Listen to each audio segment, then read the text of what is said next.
The Union Cabinet takes decisions that open new opportunities, strengthen key sectors and speed up reforms. November saw several important steps to boost exports, improve transport infrastructure and support self-reliance. A flagship initiative, the Export Promotion Mission, was approved aimed at sharpening India's export competitiveness, especially for MSMEs, first-time exporters and labor-intensive sectors. The mission will operate through two integrated sub-schemes, Niryat Protsahan and Niryat Disha. With an outlay of over 25,000 crore rupees for financial year 2025-26 to financial year 2030-31, the Export Promotion Mission will provide a comprehensive, flexible and digitally driven framework for export promotion.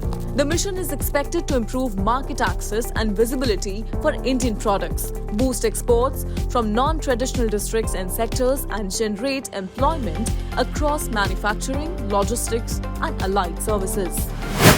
In a significant step to reinforce the financial ecosystem for exporters, the Credit Guarantee Scheme for Exporters has been given the green light. Under the scheme, National Credit Guarantee Trustee Company Limited will provide 100% credit guarantee coverage to member lending institutions, which will enable them to extend additional collateral-free credit of up to 20,000 crore rupees to eligible exporters, including micro, small and medium enterprises. The scheme is expected to enhance the global competitiveness of Indian exporters, support diversification into new and emerging markets and strengthen liquidity for smoother business operations. A major mobility upgrade is on the way for Pune, with the cabinet approving Line 4 Kharadi Hadapsar Swarge Khadakwasla and Line 4A Null Stop Varje Manikbag under Phase 2 of the Pune Metro Rail project.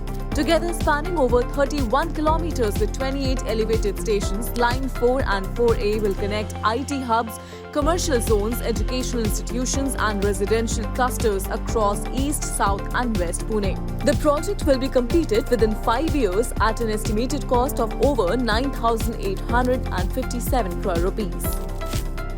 Additionally, in first-of-its-kind initiative to build India's Rare Earth Permanent Magnets or REPM ecosystem, the Cabinet approved the scheme to promote manufacturing of sintered rare earth permanent magnets. With a financial outlay of 7,280 crore rupees, the initiative is expected to enhance self-reliance and position the country as a key player in the global REPM market. The scheme will promote domestic manufacturing of 6,000 metric tons per annum of sintered REPM, strengthen supply chains for the automotive, defense and aerospace sectors and support India's commitment to achieve net zero emission target by 2070. Further, to enable faster, cleaner and more efficient rail operations, approval has been given for two multi-tracking projects across the states of Maharashtra and Gujarat. With an estimated cost of approximately 2,781 crore rupees, these projects will increase the existing network of Indian Railways by about 224 kilometers. The approved projects include Devbhoomi Dwarka Okha, Kanaluz doubling and Badlapur Karjat 3rd and 4th lines. The project will enhance connectivity to approximately 585 villages, reduce oil imports by 3 crore litres and lower CO2 emission by 16 crore kilograms. The decisions taken are a reflection of the Union government's efforts and commitment towards achieving the goal of an Atmanirbhar Bharat.